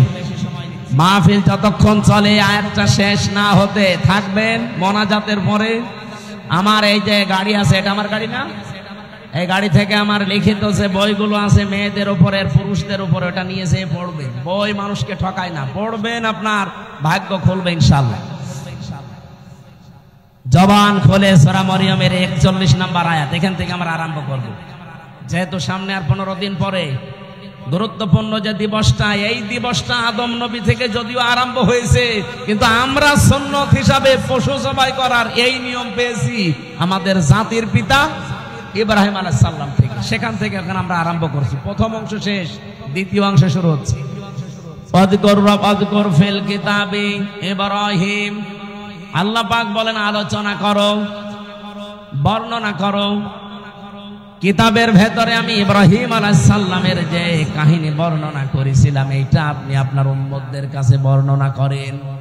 ইন্নাহু কানা সিদ্দিকান নাবিয়্যা। নিশ্চয় সে ছিল একদিকে সত্যবাদী আর একদিকে নবী। এটা বাংলা অর্থ ছিল আয়াতের। এবার আমরা তাফসিরে যাচ্ছি। সূরার নাম সূরা মারইয়াম। কি নাম বলেন? বলেন। অনেকে বলে সূরা মরিয়ম, না, মরিয়ম বলে কোনো শব্দ কোরআনে নেই। কোরআনে আছে সূরা মারইয়াম। মারইয়াম বলেন। বলেন। কিয়ামতের ময়দানে এই নামটা এত দামি নাম। আল্লাহ রাব্বুল আলামিন এটাকে ইজতিবা জানিয়েছেন, যেটা আমি মনোনীত করেছি, নির্বাচিত করেছি, পছন্দ করেছি। নামটা হযরতে মরিয়মের নাম দুনিয়াতে যারা রাখে মারিয়াম, কিয়ামতের ময়দানে আল্লাহ যখন মানুষকে মাফ করতে আর কিচ্ছু পাবে না, যার নামের সাথে মারিয়াম, ফাতিমা এরকম নাম যাদের মিল আছে, কিয়ামতের দিন আল্লাহ নামের ওসিলায় তাদের শেষ পর্যায়ে মাফ করে দেবেন। এই জন্য আশা করছি আমাদের সন্তানাদি যারা এখন আসতেছে আসবে, নামটা আপনি অর্থবোধক এবং সিস্টেমে রাখবেন। কিয়ামতের দিন যেন আল্লাহ অন্তত নামের ওসিলায় হলেও তাকে মাফ করে দেয়। অনেকগুলো আয়াত আমার আল্লাহ সূরা মারিয়ামের ভেতরে দিয়েছেন। ৯৮টা আয়াত আমরা কোরআনে কারিমে পেয়েছি। এই সূরার ভেতরে মাত্র একটা আয়াত পড়েছি, আয়াতের নাম্বার ৪১। আল্লাহ নিজে যখন আমার শব্দ দিয়ে আরম্ভ করলেন অস্কর, শব্দটা ছিল ওয়া উজকুর, আসল শব্দ হচ্ছে যাকার, যেটাকে আমরা বাংলায় এই দেশের মানুষ জিকির বলে জানি। জিকির মানে স্মরণ করা। জিকির মানে কি? আমি এই রাজশাহীতে এর আগে আমি জিকির শব্দের উপরে আলোচনা করেছিলাম। জিকিরের ১৯টা অর্থ আছে পুরা কোরআনে। সামারাইজ করে আমি ৫টা পর্যন্ত বলেছিলাম রাজশাহী স্টেশনের পাশে। জিকির মানে স্মরণ করা, জিকির মানে কোরআন, জিকির মানে উপদেশ, জিকির মানে আল্লাহর আইন, জিকির মানে নামাজ, বাস সালাত। এই ৫টা অর্থেরই আবার ব্যাখ্যা আছে। যেহেতু আজকে আমার জিকির নিয়ে আলোচনা না, শব্দটা এসেছে আয়াতের প্রথমে, এই জন্য জিকির বলতে আমি যেটা আছে কোরআনে ওটা টাচ দিলাম। আর জিকিরকে কোনো মানুষ যখন ইবাদত হিসাবে নিতে চায়, মাস্ট বি তাকে ৪টা শব্দকে বেছে নেওয়া লাগবে জিকির হিসাবে। সুবহানাল্লাহ, আলহামদুলিল্লাহ, লা ইলাহা ইল্লাল্লাহ, আল্লাহু আকবার। রাজশাহীবাসী এটা রেকর্ড হচ্ছে তো, এই জন্য বললাম। আজ বাংলাদেশে যে ভেজাল চলছে জিকিরের নামে, বহু জায়গায় ৪টা শব্দের বাইরে জিকির নেই। বলেন বলেন। এই যে তাহিরি সাহেব যে জিকির গুলো আরম্ভ করেছে, এগুলো এই ৪টা শব্দের ভেতরে পাবেন। ও জিকির করে ইয়ালি বাবা, শালি বাবা, কেল্লা বাবা, ফতে বাবা, ন্যাংটা বাবা। বলেন এই ৪টা শব্দের ভেতরে ফতে বাবা আছে, কেল্লা বাবা আছে। হ্যাঁ, কথা বলেন না কেন? সুতরাং এগুলো জিকির না, এগুলো ওদের ফিকির। এ বাংলার মানুষেরা সতর্ক হন, জিকির করবেন ৪টা শব্দ দিয়ে, কারণ এটা ইবাদত। কোন মানুষ আল্লাহর জিকিরকে খণ্ডন করতে পারবে না। যারা আজকে আল্লাহর ৪টা শব্দকে আলাদা আলাদা করে ডাকে, তাদের জিকির হয় না। কেউ যদি বলেন আল্লাহু আকবার, আকবার আকবার হবে না। কি বলা লাগবে? আল্লাহু আকবার বলা লাগবে। তাহলে এটা জিকির হবে, প্রতিটি অক্ষরে 10টা করে নেকি হবে। কারণ আল্লাহর কালেমা খণ্ডন করা জায়েজ নেই। অতাম্মাত কালিমাতু রাব্বিকা সিদকাও ওয়া আদলা লা মুবাদদিলা লিকালিমাতিহি ওয়া হুয়াস সামিউল আলিম। বলেন আল্লাহু আকবার। এখানে 3টা বিষয় লেখা আছে আয়াতের ভেতরে। আল্লাহ বলেন আমার কোরআন পরিপূর্ণ সত্য কথা দিয়ে। 2 নম্বরে আমার কোরআন ইনসাফ দিয়ে পরিপূর্ণ। 3 নম্বরে আমার কোরআনের কোনো কথা রদ বদল নেই, পরিবর্তন নেই। আযারুল্লাযীনা ইউলহিদুনা ফি আসমাই, এটা পাবেন সূরা আরাফ 9 নম্বর পারা 13 নম্বর পৃষ্ঠার 5 নম্বর লাইনের 180 নম্বর আয়াতের মাঝের অংশে আছে। যত তাফসিরে দেখবেন এইটাই লেখা পাবেন। আল্লাহ বলেন আমার নামকে তোমরা এলহাদ করবা না। এলহাদ মানে বলেন বলেন। এলহাদ মানে পাল্টিয়ে ফেলা, এলহাদ মানে পরিবর্তন করা, উলট পালট করে ডাকা। বাংলার মানুষেরা আল্লাহ যেহেতু এলহাদ করলে নিষেধ করেছেন, সুতরাং আজকে থেকে আমরা আর শুধু আকবার আকবার না, আল্লাহু আকবার জিকির করব। শুধু সুবহান সুবহান না, সুবহান আল্লাহ জিকির করব। শুধু আলহামদ আলহামদ না, আলহামদুলিল্লাহ বলবো। শুধু লাইলা লাইলা না, লা ইলাহা ইল্লাল্লাহ বলবো। এর বাইরে যদি কেউ জিকিরের কোন শব্দ আবিষ্কার করেন, দলিল দেওয়া লাগবে। এই কথা বলছেন না কেন? বলেন বলেন। হ্যাঁ, আপনি সব সময় মুখে জারি রাখতে পারেন একটা শব্দ, সেটা হচ্ছে আস্তাগফিরুল্লাহ। আস্তাগফিরুল্লাহ সব সময় মুখে জারি রাখবেন। শুধু টয়লেটে আর স্বামী স্ত্রীর ব্যবহারের সময়, এই 2টা সময় বাদ দিয়ে সব সময় মুখে জারি রাখতে পারেন কি আস্তাগফিরুল্লাহ, বলেন আস্তাগফিরুল্লাহ, আস্তাগফিরুল্লাহ। মনে যখনই আপনার আনমনা হয়ে যাবে এই শব্দটা মুখে জারি রেখে দেবেন। বিশ্বনবী বলেন এটা যার জীবনে যত বেশি থাকবে আমার আল্লাহ জান্নাতে তার নিয়ামত তত বেশি বৃদ্ধি করে দেবে। জান্নাতের খাজানা বলা হয় একটা শব্দকে, নাম হচ্ছে লা হাওলা ওয়ালা কুওয়াতা ইল্লা বিল্লাহ। এটাও বলবেন লা হাওলা ওয়ালা কুওয়াতা ইল্লা বিল্লাহ। যেটা আজকে আমার জিকিরের আলোচনা না, আমি টাচ দিলাম শুধু প্রথম শব্দের অযকুর ফিল কিতাবি। আল্লাহ পাক বলেন আলোচনা করো, বর্ণনা করো হে নবী কিতাবের মধ্যে। কিসের মধ্যে? কিতাব কাকে বলা হয়? এই পৃথিবীতে যত কিছু আপনি দেখতে পান, লাইব্রেরিতে যান, প্রত্যেকটা হচ্ছে কিতাবের ব্যাখ্যা। আল্লাহর ভাষায় এই দুনিয়াতে এখন একটাই কিতাব আছে, অথেন্টিক কিতাব, তার নাম কোরআন। তার নাম কি? এই জন্য আপনি এখানে দেখেন কিতাবের আগে আলিফ লাম দেওয়া আছে, অযকুর ফিল কিতাবি।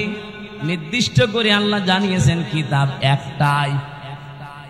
তাছাড়া দুনিয়াতে যত কিছু আছে ওগুলো কিতাবের ব্যাখ্যা। এই জন্য আপনাকে কেউ যদি বলে আমি ইসলাম জানতে চাই, কোন কিতাব পড়লে আমি ইসলাম জানতে পারবো, আপনাকে কোরআন দেওয়া লাগবে। আপনি যদি বলেন না এই যে রবীন্দ্রনাথ ঠাকুরের কবিতা দিলাম, পাবে ইসলাম? পৃথিবীতে যত তাফসীর লেখা আছে, যত হাদিসের গ্রন্থ লেখা আছে, যত কিছু আছে সব হচ্ছে আল্লাহর এই কিতাবের ব্যাখ্যা। আপনি সূরা তাফসীরে ইতকানের ভেতরে দেখবেন এই কিতাবের নাম আমার আল্লাহ নিজে নামকরণ করেছেন 55টা। কোরআনের নাম কয়টা? বলেন বলেন। কোরআনের প্রথম নাম হচ্ছে আল কোরআন, 2 নাম্বার নাম হচ্ছে আল ফুরকান, 3 নাম্বার নাম হচ্ছে আল কিতাব, 4 নাম্বার নাম হচ্ছে আজ জিকির, 5 নাম্বার নাম হচ্ছে আত তানজিল। বলেন আল্লাহু আকবার। এজন্য কিতাবে একটাই। এই কিতাবের কাছে কেউ যদি না আসে কোনদিন সে হেদায়েতের রাস্তা পাবে না। আহ্বান জানাচ্ছি যারা সেখানে আছেন, ফাইনা তাযহাবুন ইন হুয়া ইল্লা যিকরুল লিল আলামিন। কোথায় যান? ফিরে আসেন। এই কোরআন কারীম এই পৃথিবীর মানবতার জন্য মহান আল্লাহর পক্ষ থেকে একটা উপদেশ। বলেন সুবহানাল্লাহ। আমি কিতাবের আরো ব্যাখ্যা করতে পারতাম, ওদিকে আর যেতে চাই না। আল্লাহ বলেন আলোচনা করেন, বর্ণনা করেন এই কিতাবের ভেতরে। এই কিতাব মানে কোরআন শরীফের ভেতরে আল্লাহ যে বর্ণনা দিলেন, যার নাম এখানে প্রায় 27 জন নবীর নাম আমরা পেয়েছি, 25 জন আর 2 জন ইনডাইরেক্ট, সব মিলে 27 জন। এই 25 থেকে 27 জন নবীর ভেতরে অন্যতম 7 জন নবী, তার ভেতরে 1 নম্বরে হযরত ইব্রাহিম আলাইহিস সালাম। ইহুদিরা আজ যাকে ডাকে আব্রাহাম বলে, না ওনার নাম ইব্রাহিম বা ইব্রাহাম, এতটুকু বলা যায়, আব্রাহাম বলা যাবে না, তাহলে অর্থ পাল্টিয়ে যাবে। ওরা গণতন্ত্রের জনক যাকে বলে, এই যে আব্রাহাম, ইব্রাহিম নবীর নামটা ইহুদিরা পাল্টিয়ে ডাকে আব্রাহাম বলে। এখানে 7টা কিরাত আমি পেয়েছি। এই 7 কিরাতের 2টা কিরাত আমি তেলাওয়াতের সময় করেছিলাম, শুনেছেন না? আযকুর ফিল কিতাবি ইব্রাহিম, আযকুর ফিল কিতাবি ইব্রাহিম। বলেন আল্লাহু আকবার। এটা তো আর এরকম মক্তবের ক্লাস চলছে না যে আপনাকে আমি কিরাতের উপরে ট্রেনিং দেব। রব্বুল আলামিন বলেন আমার ইব্রাহিমের কথা আমি এই কোরআনে আলোচনা করেছি, হে নবী কেন জানেন? এবার আসেন।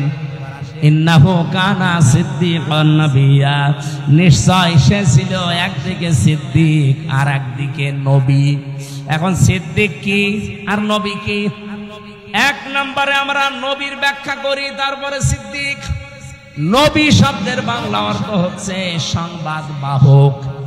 এটা নাবা থেকে এসেছে। নাবা মানে ব্রেকিং নিউজ।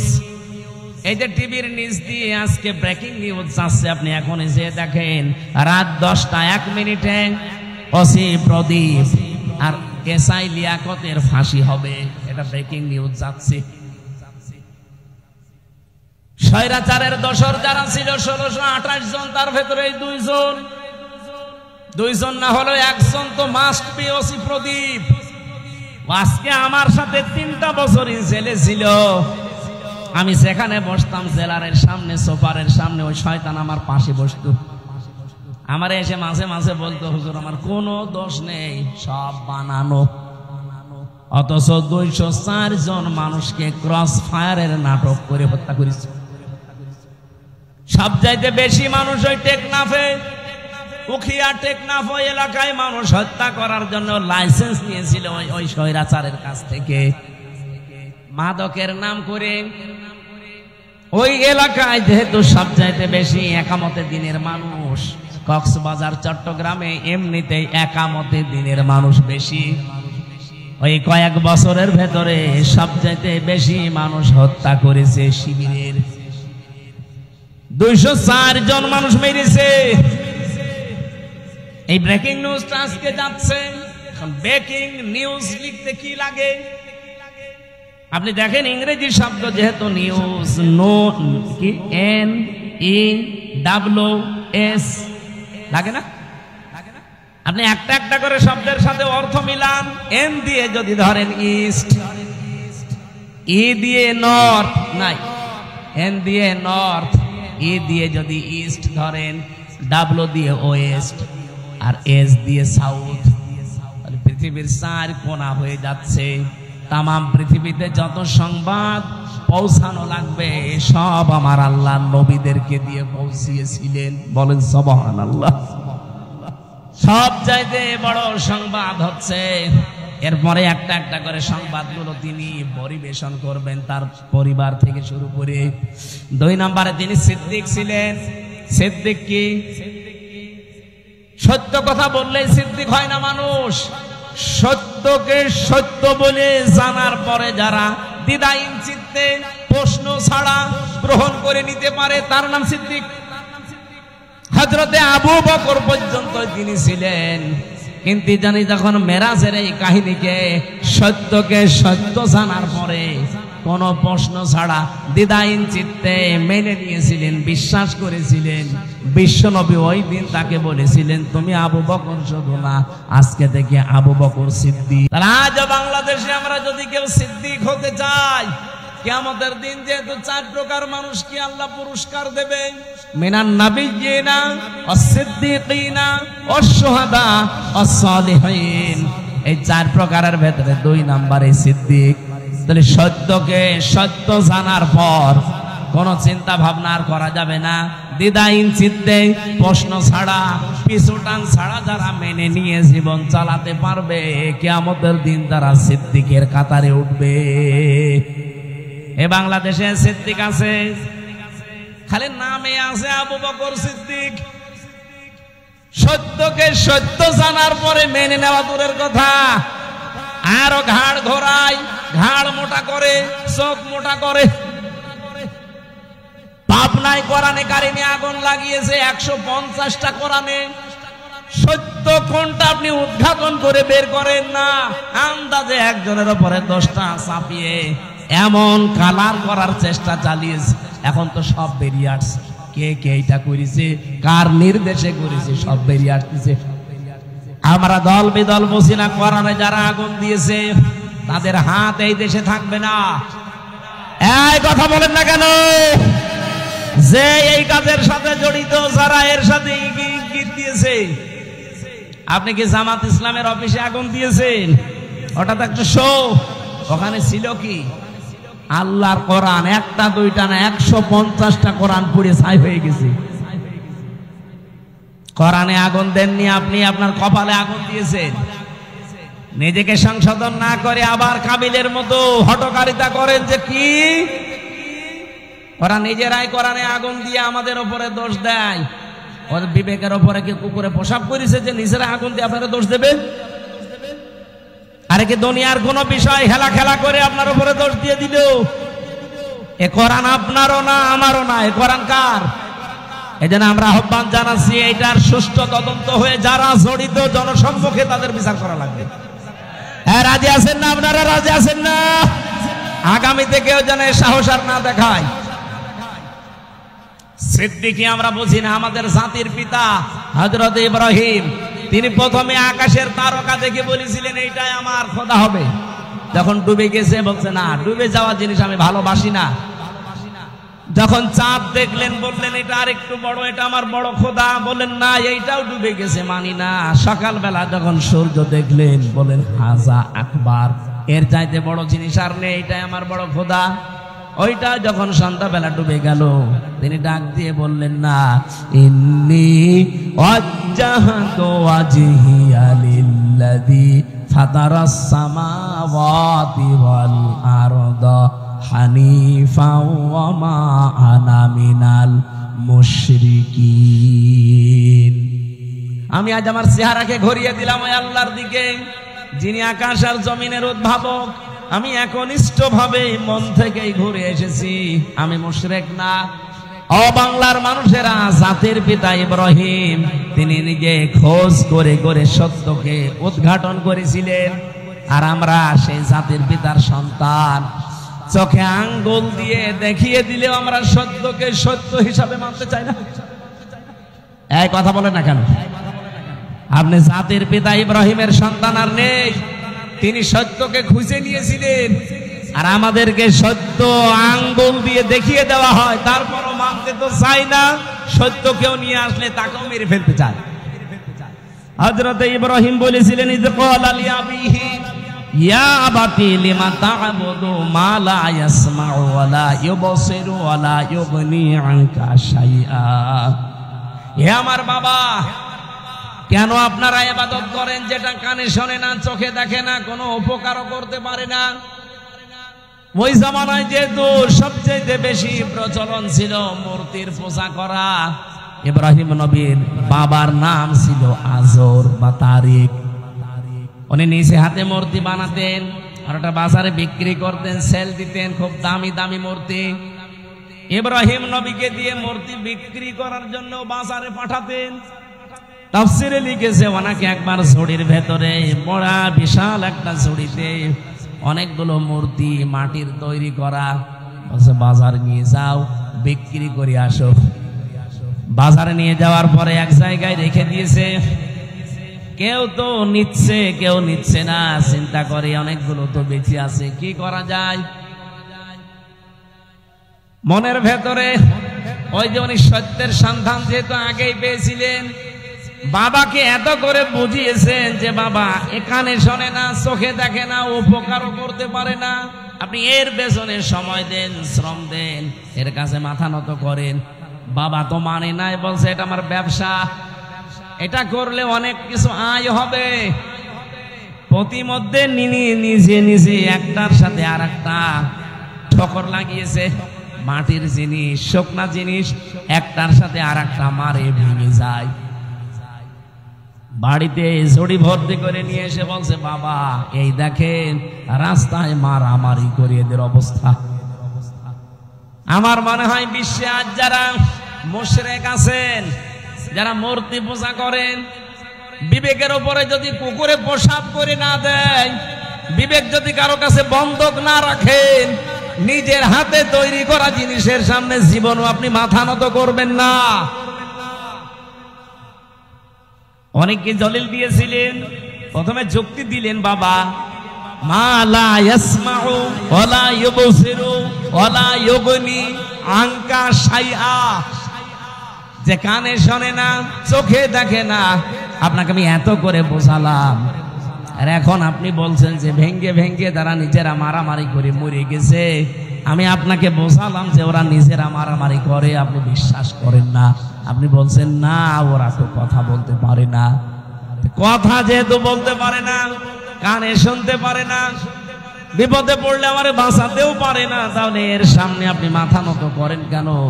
বাবা তখন লাজবাব হয়ে গেছে।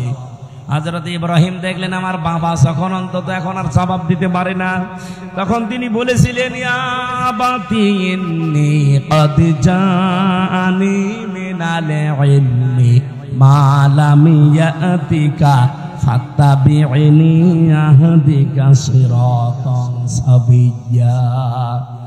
হে আমার বাবা, আমার কাছে একটা জ্ঞান এসেছে, ওই যে তিনি তিনটা জ্ঞানের মাঝখানে পেলেন তারকা, সূর্য আর চন্দ্র, দেখে দেখে একটার পর একটা যখন ডুবে যায় তার ভেতর থেকে ওই যে জ্ঞানটা, এই জ্ঞান উনি পেয়েছিলেন কোন কোন কোন জায়গা থেকে?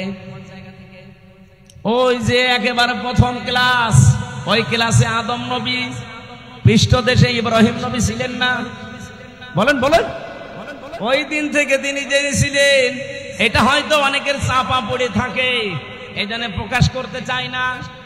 নবীদের যে আল্লাহ কন্ট্রোল করছেন, ওই জ্ঞানটা ওনার কাছে আমার আল্লাহ উদ্ভাসিত করে দিয়েছেন, জাগরণ করে দিয়েছেন। ডাক দিয়ে বললেন, বাবা আমার কাছে যে জ্ঞান এলেম এসেছে আপনার কাছে ওইটা নেই, আর আপনার কাছে থাকলে ওইটা চাপা পড়ে আছে। আপনাকে আমি আহ্বান জানাচ্ছি, আপনি আমার অনুসরণ করেন, তাহলে আপনাকে আমি সহজ সরল পথ দেখাতে পারবো।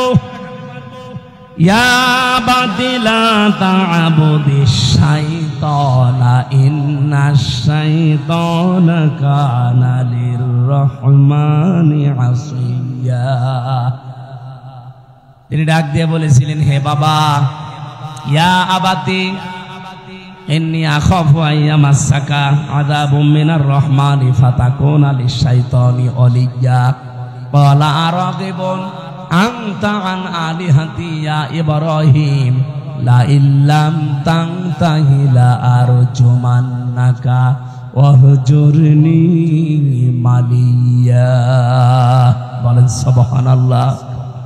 হযরত ইব্রাহিম এত সুন্দর করে তার বাবাকে বুঝিয়েছিলেন। আজও তামাম বিশ্বের মুশরিকদেরকে, নবীর উম্মত যারা আমরা এইভাবে করে বোঝাতে চাচ্ছি, তো মানুষ বোঝা তো দূরের কথা, ওই জামানায় ইব্রাহিম নবীর বাবা যা বলেছিল, আজ আমার মনে হচ্ছে বাঙালি জাতি আমাদেরকে তাই বলছে। ওই জামানায় ইব্রাহিম নবীর বাবা বলেছিল, ওয়াহজুরনি মালিয়া, তোকে তো আমি নিজে জেলখানায় পাঠিয়ে দেব, অথবা মেরে ফেলবো, অথবা দেশ থেকে তোরে এমন দূরে তাড়িয়ে দেব যেন তোর সাথে দেখা না হয়। এই কথাগুলো আজ বিভিন্ন ভাষায় আমাদের উপরে চাপিয়ে দিচ্ছে, বিভিন্ন কায়দায় আজরের বংশধর দ্বারা তারা। আমার কথার অর্থ আমি আশা করছি আপনি বুঝেছেন। এত লাইন দিয়ে বোঝানো হয় মানুষদেরকে, এত জলিল দিয়ে, যুক্তি দিয়ে, প্রমাণ দিয়ে, মানুষের মনে হয় যদি মাথার ভেতরে একটু হালকা মগজ থাকে, এর দ্বারা কোনোদিন পৃথিবীর কারো আইন মানা সম্ভব না। মূর্তির পূজা করা আর মানুষের পূজা করা, মানুষের আইন মানা একই জিনিস। আজ দুর্গা পূজা করে যারা, দরগা পূজা করে যারা, জিনিস একই। ওরা দুর্গা বানিয়েছে, এরা দরগা বানিয়েছে। হিন্দুরা আজ দুর্গা পূজা চালাচ্ছে আর মুসলমানেরা দরগা পূজা চালাচ্ছে, জিনিস একই। কথা বলেন। সুতরাং আপনাদেরকে আমরা মুক্ত করতে চাই। আমাদের জাতির পিতা ইব্রাহিম আলাইহিস সালামকে বহু ভয় ওই সময় দেখিয়েছে। জাতির পিতা ইব্রাহিম নবী এবার দেখলেন, না, এরা আমাকে আর বাঁচতে দেবে না, আগুনে পর্যন্ত শেষ পর্যন্ত ফেলে দিয়েছে। ওখান থেকে মুক্ত হওয়ার পরে তিনি বলেছিলেন, ক্বালা ইন্নী যাহিবুন ইলা রাব্বি সায়াহদিন রাব্বি হাবলি মিনাস সালিহিন ফাবাশশারনাহু বিগুলামিন হালিম। হযরত ইব্রাহিম ওই দিন জাতির কাছ থেকে, বাবার কাছ থেকে মুখ ফিরিয়ে বললেন, আমি এমন এক আল্লাহর দিকে, রবের দিকে ধাবমান হলাম, এমন দিকে আমার মুখ চেহারা ফিরিয়ে দিলাম। আমি আশা করছি অতি শীঘ্রই তিনি আমাকে পথ দেখাবেন, হেদায়েত দিয়ে দেবেন, পথের সন্ধান দেবেন। জাতির লোককে এত বোঝানোর পরেও যখন আর জাতি আসে না, এই দেশের আলেমরা কিন্তু শেষ পর্যন্ত ইব্রাহিম নবীর মতো এই কথা বলতে আমরা বাধ্য হব। কথা বোঝেন আমার? তখন আপনি জাহান্নামে যাবেন না, কোন জায়গায় যাবেন, আপনার জন্য আমার আর কোনো আফসোস নেই, আমি ধরা বাঁধাও নেই। এত করে কত কিছু যুক্তি প্রমাণ দলিল দিয়ে যে মানুষের তৈরি করা আইন আর মূর্তি পূজা জিনিস একই। ওরা না বুঝে করছে আর আপনি বুঝে করছেন। ওরা দুর্গা পূজা করে, আপনি দুর্গা পূজা করেন, জিনিস তো একই। ফিরে আসেন, ফিরে আসেন, ফিরে আসেন। হাতে পায়ে ধরার বাকি আছে, আর কত কিছু বলা যায়। হযরত ইব্রাহিম ওই দিন নিজের একটা শক্তি সমর্থন, হাতের একটা লাঠি, এইটার জন্য তিনি দোয়া করতে আরম্ভ করলেন। একদিন, 2 দিন, 3 দিন না, 86 বছর। যে রব্বি হাবলি মিনাস সালিহিন, হে আল্লাহ আমারে তুমি একটা নেককার সন্তান দাও যে আমার লাঠি হিসাবে কাজ করতে পারে। আল্লাহ পাক 1 দিন, 2 দিন, 3 দিনে না, 86 বছর পরে এই দোয়াটা কবুল করেছিলেন। বলেন সুবহানাল্লাহ। তাকে সুসংবাদ দিলেন, আমি তোমাকে হালিমের সুসংবাদ দিলাম, গোলামিন হালিম। এটা কি চাচা হালিম না মামা হালিম? কি হালিম দিয়েছিলেন ইব্রাহিম নবীকে আল্লাহ রাব্বুল আলামিন বলেন, ও ইব্রাহিম কি গোলামিন হালিম দিয়েছে, একটু পরীক্ষা করে দেখো। ফালাম্মা বালাগা মাহু সায়া ক্বালা ইয়া বুনাইয়া ইন্নী আরা ফিল মানামি আন্নী আযবাহুকা ফানজুর মাযা তারা ক্বালা ইয়া আবাতি ফাআল মা তুমার সাতাজিদুনি ইনশাআল্লাহু মিনাস সাবিরিন। হযরত ইব্রাহিম চিন্তা করলেন, আল্লাহ আমাকে স্বপ্ন দেখিয়েছে সবচেয়ে প্রিয় বস্তু কোরবানি দিতে।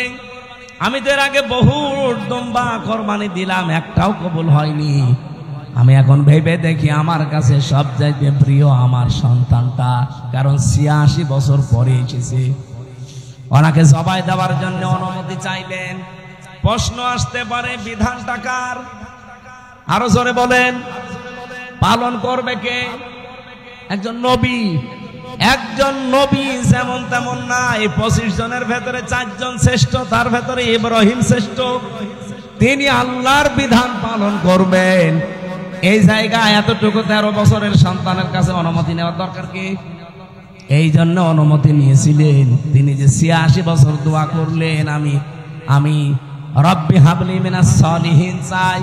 আল্লাহ যে জবাবে বলেছিলেন গোলামিন হালিম, তোমাকে আমি সহনশীল ধৈর্যশীল সন্তানের সুসংবাদ দিলাম। কেমন হালিম দিয়েছে আজকে আমি দেখব। তিনি যখন বললেন, আমি কি তোমাকে জবাই করতে দেখেছি, তোমার রায় বলো। উনি মনে করেছিলেন সন্তান মনে হয় দৌড় দেবে, কিন্তু না, এসে বলছে, বাবা যা আদিষ্ট হয়েছেন আপনি পালন করেন, আপনি আমাকে ধৈর্যশীলদের মধ্যে পাবেন। ইব্রাহিম নবী এবার 100% বিশ্বাস করে ফেলেছেন, আল্লাহ তুমি কি আমাকে গোলামিন হালিম যা দিয়েছো এটা তো 100% কার্যকর। এই সন্তানের কথাবার্তার ধরন কি? তিনি ভাবাস কি সাতাজিদুনি ইনশাআল্লাহু মিনাস সাবির বলতে পারতেন, যে আমি ধৈর্যশীল। বলেন নাই, বলেছিলেন সাবিরিন। আমার মতো বহু ধৈর্যশীল দুনিয়ায় আছে, তাদের ভেতরে আমিও একজন। তার মানে আমি অহংকার করি না আল্লাহর বিধান পালন করতে পেরে। বলেন সুবহানাল্লাহ। রাব্বুল আলামিন এবার জবাব দিলেন, ফালাম্মা আসলামা ওয়াতাল্লাহু লিল জাবিন। যখন 2 জনে এগ্রি হয়ে গেছে, আসলামা 2 বছর, 2 জনেই যখন রাজি আল্লাহর বিধান পালন করার জন্য, ইব্রাহিমও রাজি, ইসমাইলও রাজি, ওয়াতাল্লাহু লিল জাবিন, জবাই করার জন্য কায়দ করে ফেলেছেন।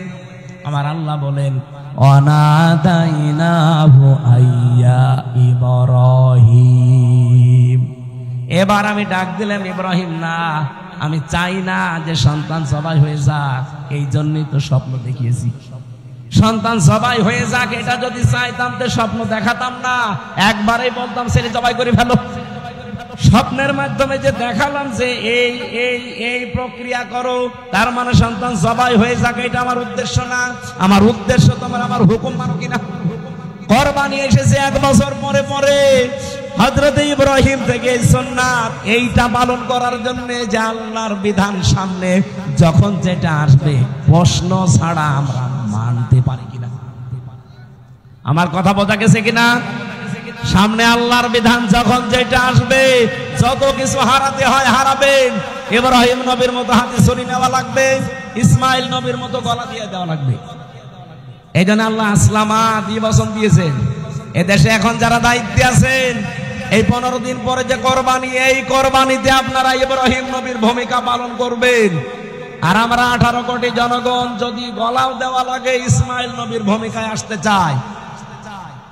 আগামী জুন মাসের 6 বা 7 তারিখে আল্লাহর এই বিধানটাকে সামনে যদি সত্যি পালন করা যায় এই বিধানের মতো, আমার মনে হচ্ছে ইসলামে দেশে কায়েম হয়ে যাবে ইনশাআল্লাহ। আমি কি বোঝাতে চেয়েছি আপনারা ঠিক বুঝে ফেলেছেন। আল্লাহ আমাদেরকে আয়াতগুলো এইভাবে অনুসরণ আমাদের জাতির পিতা যেভাবে করেছিলেন করার তৌফিক দিন, আমিন। মা বোনদের জন্য বইটা নিয়েছেন, এ পর্যন্ত শেষ করে দিলাম। আল্লাহ